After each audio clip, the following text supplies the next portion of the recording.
e teve o claro objetivo de impedir e restringir o pleno exercício dos poderes constituídos, em especial o poder judiciário, por meio do Supremo Tribunal Federal e do Tribunal Superior Eleitoral, bem como tentar impedir a posse ou depor o governo legitimamente eleito em outubro de 2022. O réu Jair Messias Bolsonaro exerceu a função de líder da estrutura criminosa e recebeu ampla contribuição de integrantes do governo federal e das Forças Armadas, utilizando-se da estrutura do Estado brasileiro para a implementação de seu projeto autoritário de poder, conforme fartamente demonstrado nos autos. Jair Messias Bolsonaro foi fundamental para reunir indivíduos de extrema confiança do alto escalão do governo federal que integravam um núcleo central da organização criminosa, como o réu Alexandre Ramagem, então diretor-geral da ABIN, o réu Anderson Torres, delegado da Polícia Federal, que ocupou o cargo de ministro da Justiça e Segurança Pública, também como narrado nos itens anteriores. O núcleo central também tinha integrantes militares que ocupavam cargos estratégicos dentro do Poder Executivo Federal, como o réu Augusto Heleno, e aqui também a alegação de que durante o governo o réu Augusto Heleno se afastou de Jair Bolsonaro, ela é desmentida tanto pelo próprio réu Augusto Heleno, que em seu interrogatório disse que isso não ocorreu e que ele tinha livre acesso a qualquer momento, que não precisaria, momento algum, avisar que iria no gabinete do presidente, como também, e consta no depoimento de Batista Júnior, no dia 17 de dezembro de 2022, ou seja, durante a tentativa de pressão aos militares, pressão exercida fortemente também pelo réu Braga Neto, que determinou, via várias mensagens, que se ofendesse e pressionasse os outros comandantes. No meio desta pressão final, antes do término do mandato, o presidente, então presidente, o réu Jair Bolsonaro, convoca Augusto Heleno para uma reunião. Augusto Heleno está na formatura militar do seu neto e pede uma carona de FAB pro brigadeiro Batista Júnior. O brigadeiro Batista Júnior, antes de dar essa carona, conversa com ele sobre esses fatos golpistas. Ora, alguém que está afastado de Jair Bolsonaro não é convocado no dia da formatura militar do seu neto, faltando, inclusive, ao baile de formatura. Isso foi muito colocado pelo próprio brigadeiro, porque é uma tradição na família militar, não só a formatura como o baile. Alguém que está afastado não larga a formatura do neto para ir se reunir no meio das reuniões golpistas com Jair Messias Bolsonaro. Então, o núcleo central também tinha integrantes militares que ocupavam cargos estratégicos dentro do Poder Executivo Federal, como o réu Augusto Heleno, que exerceu o cargo de chefe do GSI, o réu Walter Souza Braga Neto, que exerceu os cargos de ministro, chefe da Casa Civil e ministro da Defesa, assim como foi candidato a vice-presidente da República na chapa de Jair Bolsonaro. O réu Paulo Sérgio Nogueira de Oliveira, que exerceu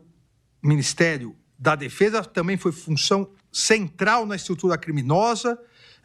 exercido o cargo de comandante do Exército e, posteriormente, a titularidade do Ministério da Defesa. Da mesma forma, o réu Almir Garnier, que exerceu o posto de comandante da Marinha durante o mandato presidencial do líder da organização criminosa, Jair Messias Bolsonaro. Por sua vez, o réu colaborador Mauro César Barbosa Cid, que ocupava a função de ajudante de ordens do réu Jair Messias Bolsonaro, também desempenhou papel fundamental na execução das ações, sendo o principal interlocutor do ex-presidente com os demais integrantes da organização criminosa, como a prova dos autos está farta a demonstrar.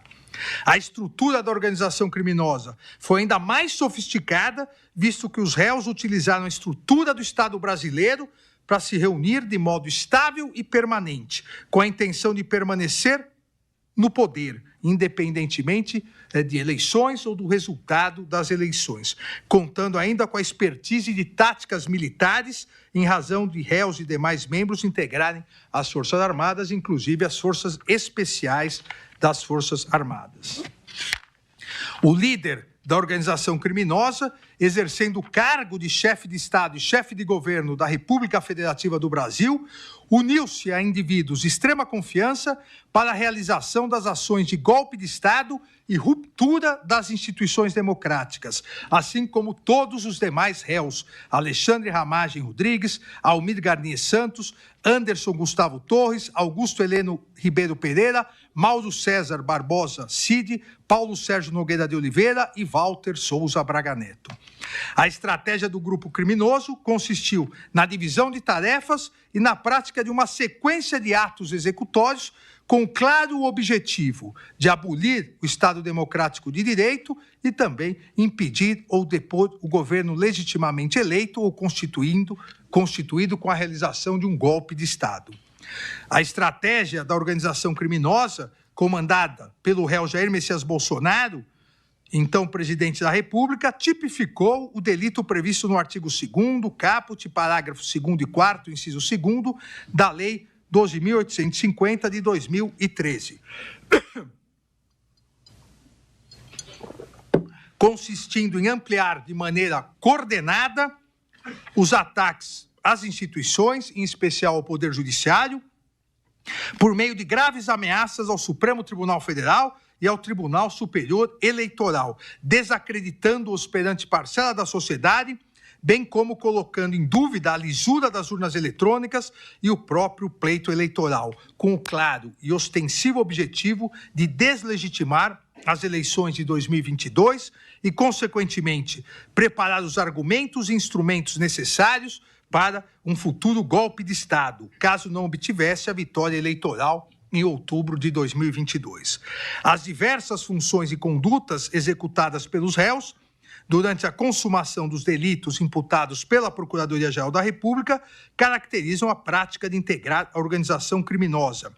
pois basta ao agente ter aderido a ser membro da organização criminosa e estar à disposição de exercer a sua parte da tarefa que lhe for destinada, quando for o caso, e aqui especialmente em relação ao almirante réu Almir Garnier.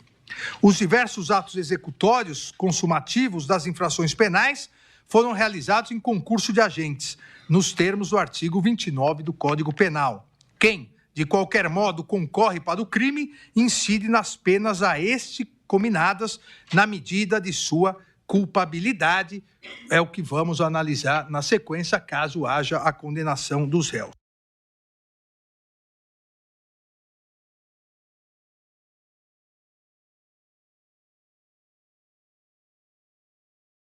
Sendo que a divisão das tarefas da estrutura criminosa ficou evidenciada. Atribuições de cada um dos réus descritas detalhadamente nos itens anteriores sob a chefia e coordenação de Jair Messias Bolsonaro, o que demonstra também a hierarquização do grupo delitivo nos diversos atos executórios das infrações penais que sequencialmente eu narrei.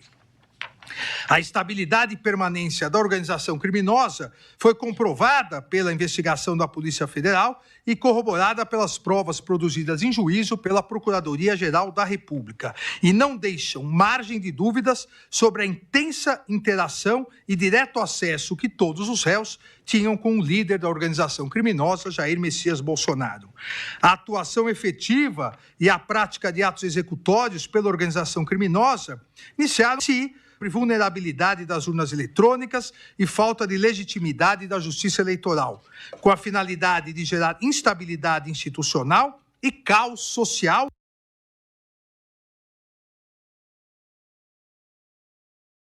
criando uma futura situação no país que possibilitasse a restrição do pleno exercício do Poder Judiciário, seja até o período eleitoral, seja até uma eventual continuidade do governo em caso de vitória das eleições, ou a decretação de um golpe de Estado, caso o resultado eleitoral lhe fosse desfavorável, com o encerramento do Estado Democrático de Direito conquistado plenamente pelo Brasil pela Constituição de 1988. A organização criminosa, portanto, desde início de julho de 2021, iniciou uma sequência de atos executórios que consumaram a prática dos delitos de organização criminosa, abolição violenta do Estado Democrático de Direito e golpe de Estado, previstos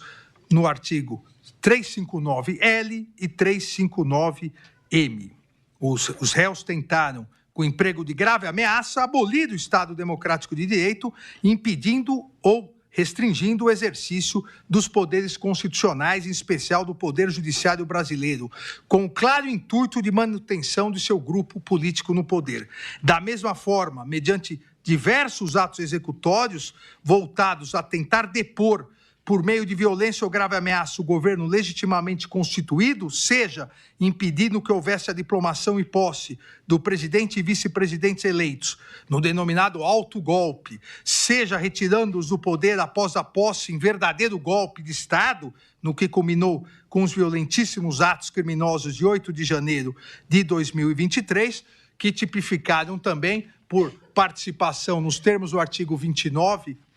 do Código Penal, tipificaram os delitos de dano qualificado pela violência e grave ameaça contra o patrimônio da União e que com considerável prejuízo para a vítima e deterioração de patrimônio tombado. Os réus, portanto, praticaram todas as infrações penais imputadas pela Procuradoria-Geral da República em concurso de agentes e em concurso material. Em relação ao concurso material de delitos, no recebimento da denúncia, essa primeira turma já reconheceu a possibilidade de concurso material entre os delitos previstos nos artigos 350-L e 359-M do Código Penal, o que reitero no presente momento, uma vez que a análise dos fatos demonstrou a total autonomia entre os tipos. Também aqui saliento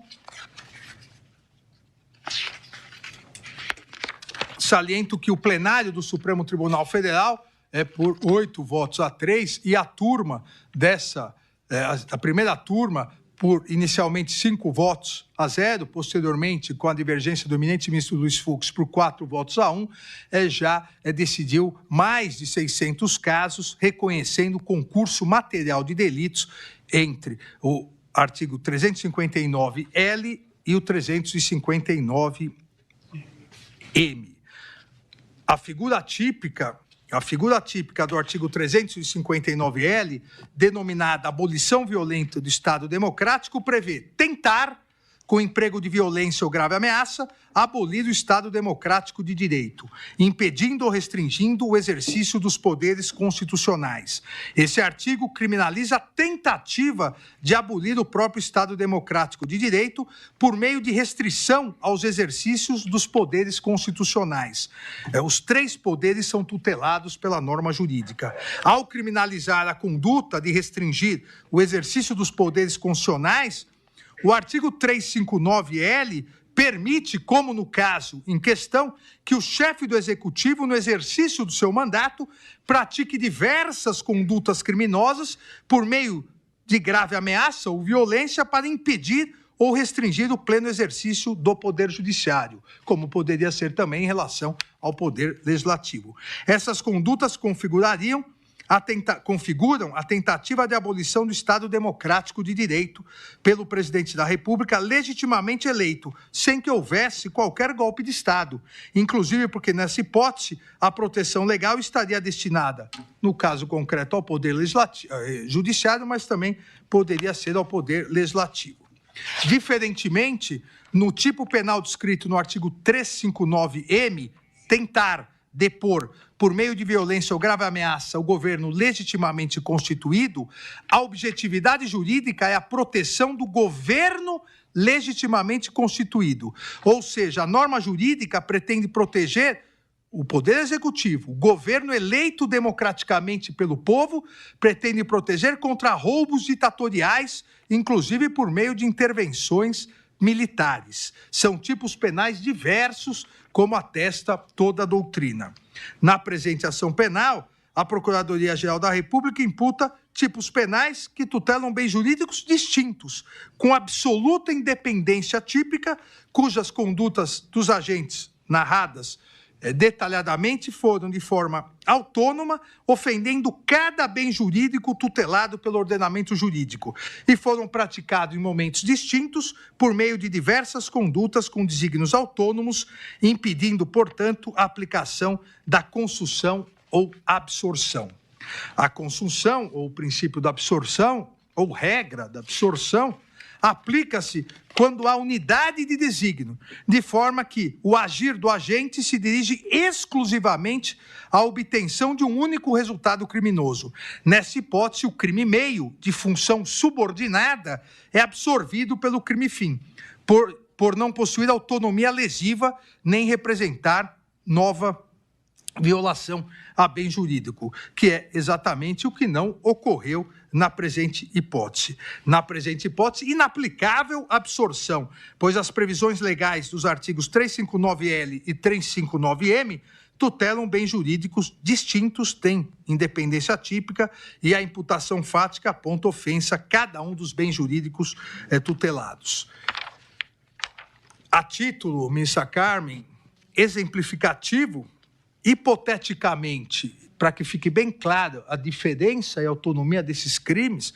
hipoteticamente, se fosse possível retroagir a aplicação da atual lei penal, hipoteticamente, por óbvio, poderíamos demonstrar a diferenciação muito clara da tipificação de diversas condutas antidemocráticas ocorridas na história do Brasil e que, lamentavelmente, nunca foram punidas, e, por isso, uma continuidade de tentativas incessantes de golpes de Estado. Mas se pegarmos, eu peguei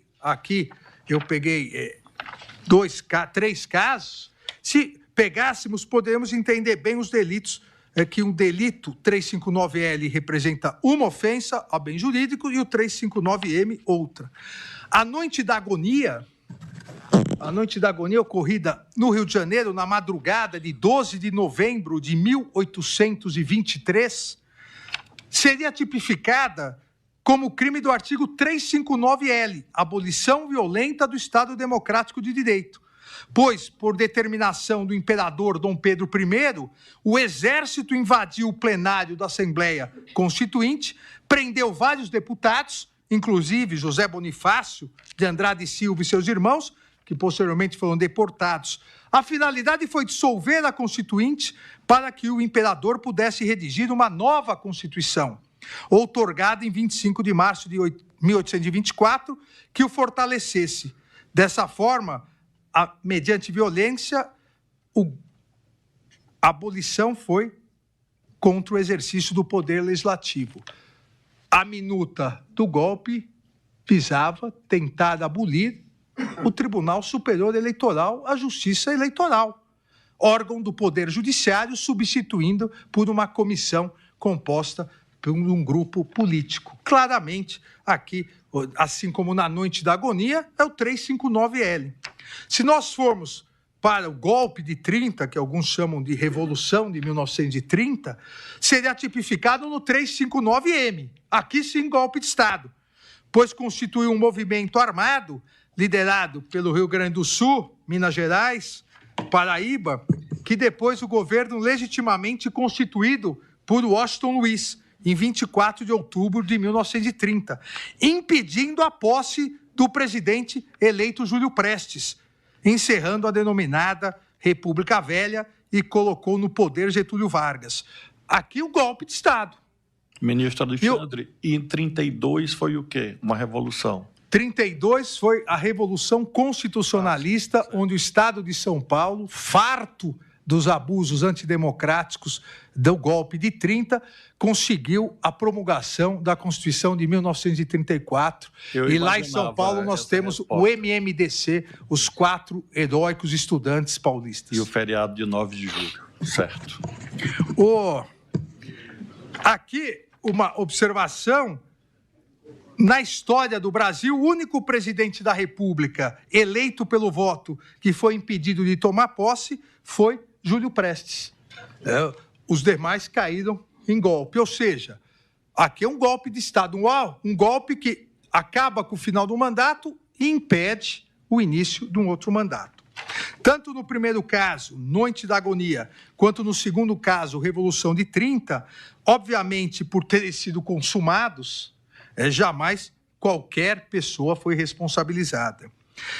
Evidentemente, exatamente por isso, os tipos penais têm a elementar, como já disse, tentar. Ninguém irá responsabilizar, até porque constitucionalmente era irresponsável, o imperador Dom Pedro I, que atentou contra o Estado de Direito e permaneceu no poder. Nem responsabilizar Getúlio Vargas, que tomou o poder. Então, aqui se exige a tentativa, não se exigindo a consumação, seja da abolição do Estado de Direito, seja do golpe de Estado, porque se houver a consumação, quem vai exercer o poder de maneira ditatorial e tirânica não vai permitir que se responsabilize, como na história do Brasil nós já verificamos. Ressalto-se ainda aqui que a história brasileira, e com isso eu encerro, a história brasileira também demonstra que é possível a consumação dos dois delitos em um único momento histórico, reforçando aqui a sua autonomia. No golpe militar de 1964, o governo legitimamente constituído de João Goulart foi deposto por um golpe militar de 31 de março de 64, pondo fim à Quarta República e dando início a uma longa ditadura militar que durou até 1985. Essa conduta será tipificada no artigo, se a lei,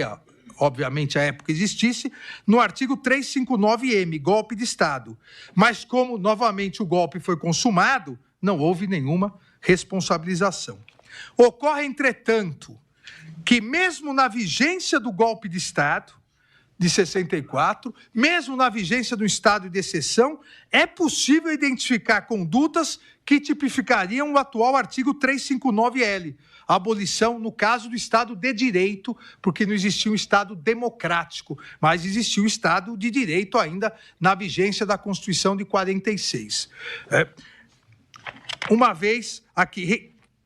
esse crime do 359-L restringindo o exercício do poder judiciário. Então, mesmo no golpe de Estado, mesmo com um governo não eleito democraticamente, esse governo conseguiu, na ditadura militar, praticar o que hoje tipificaria o artigo 359-L